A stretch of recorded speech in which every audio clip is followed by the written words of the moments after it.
I personally have real doubts about a 21-year-old standing for president, but I listened to Michael Noonan, who said, well, what about a 34-year-old? Why would a 34-year-old be debarred? But I suppose you have to set the age somewhere.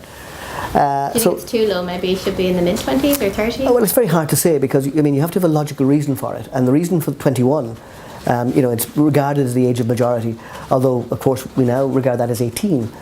So how will you vote? I'll probably vote no to that question. Okay. Even though Fine Gael are advocating for yes vote, I know Labour aren't really taking a stance. No, we have no stance. We discussed it within the parliamentary party, and there's different strong views, one or the other.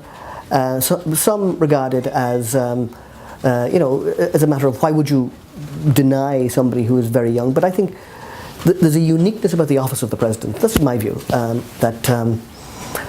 Why have the government chosen to hold a referendum on this, given that people have argued there are so many other bigger issues that we could have held? Well, we have one very big controversial issue.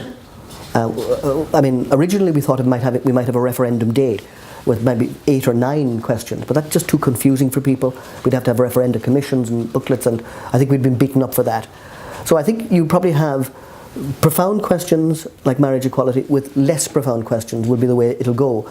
I think you'll have a number of referenda presented, but I don't think you're going to have a number of really controversial issues or profound issues all put on the one ballot paper, because I think that wouldn't be the best way of really having a debate about these things.